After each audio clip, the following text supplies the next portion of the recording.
Parshas Vayechi is all about death. Yaakov Avinu got sick, and then Yosef came, and then he benched his sons, and then he was even more sick, and then he was mitzvah to all the children, and then afterwards he died and took him to Muras Machpelah. The whole parsha is busy talking about death. It shouldn't be called Parshas Vayechi Yaakov. It should be called Parshas Vayomos Yaakov. We're going to see that Yaakov's death was really life. Yaakov was alive. Vayechi Yaakov lived.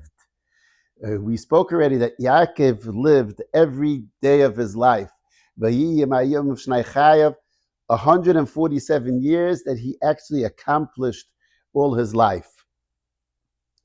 When a person is nifter, he's not just dead. He's going on. He's moving on.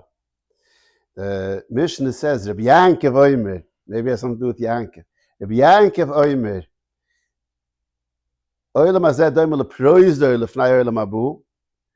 this world is like a hallway to get into the main space.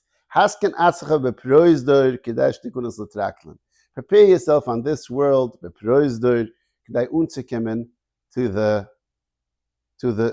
the mansion, to get in there. So it's very, very interesting, and we'll see a lot of psikim about Yaakov, that you see that Yaakov was considered mamish alive. The Gemara says in Bava Basra, that Yidzayin with Aleph, that a number of tzaddikim shalei sholtu behem rimu, that no worms were able to be sholet on them. When they were nifte, their bodies were as protected as when they were alive. Af besudi yishkein leveitach. One of them is Yaakov Avinu. Gemara says in Tanas Tafayim advice, Yaakov Avinu loy mes. He wasn't dead. What do you mean he wasn't dead? The Gemara says, Ma'azare b'chaim afi b'chaim. If his children are alive, he's alive. What does that mean? His children are alive, he's alive?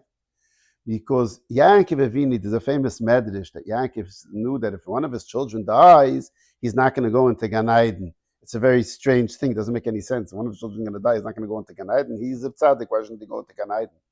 But it means if one of his children is not a tzaddik, if one of his children falls, then, and the fault is his because he was not a good enough parent. A tzaddik like Yaakov Avinu should be able to help that all his children should be tzaddikim. And that was the issue. If one of the children is not going to be at that level, then Yaakov himself is not at that level, because Yaakov accomplished in his life.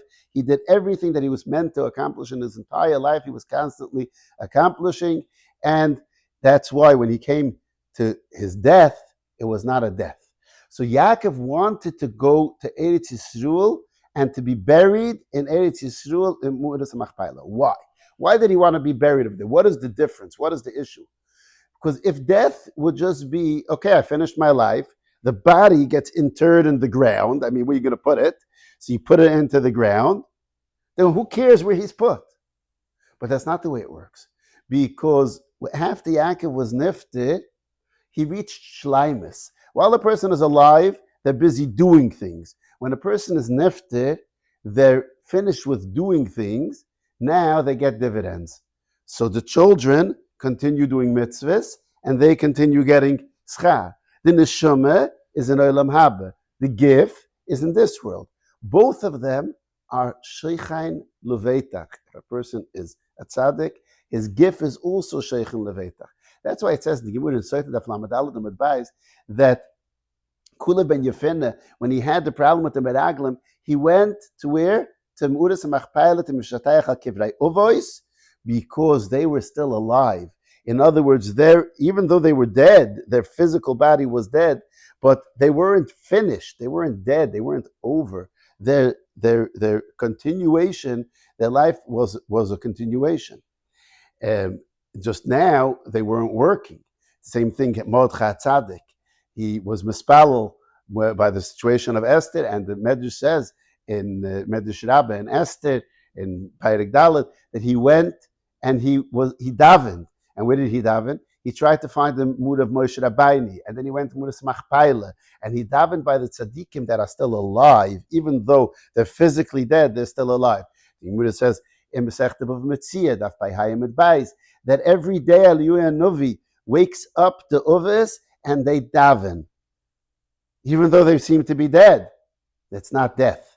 The same thing the Gemara says in Rabbi Benua in Masechta Bava Basar Daf Niyin Chesed Aleph says he went to the Kivrei Ovis, and he was mitzayin the Meudas, and he found Avruam and Sura, they were existing. So their death was just a continuum. Every person's death usually is not at that madraiga. Their death, they go into the ground and they get eaten up by the worms and so forth. They're finished, but their neshama continues on. So there's an amazing concept. It's important to understand this in order to understand death in its proper form. When a baby is born, until the baby was born, the baby was living in an amazing place. It was just comfortable. It didn't have to eat. It didn't have to. It got all its food. Everything was taken care of. All of its needs were taken care of. It was mamash. It was in Gan Eden. And then it's born, and it comes out into the world, and all of a sudden it has to eat, and it has to breathe, and it has to take care of everything, and it's just helpless, and it needs so much, and then it grows, and it becomes, until you have to take care of yourself. Where was it better off? It was better off before it was born. So the coming out into this world was sort of like a death for it.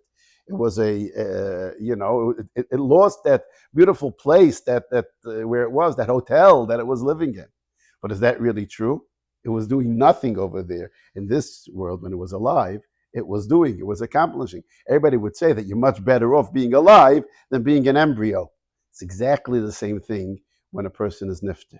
On this world, we think that we're accomplishing and we're doing and everything and all of these things, but it's nothing compared to Olam Haba. It's like an embryo compared to coming out into the world. So we think that death is death, but really death is reaching a new level of life.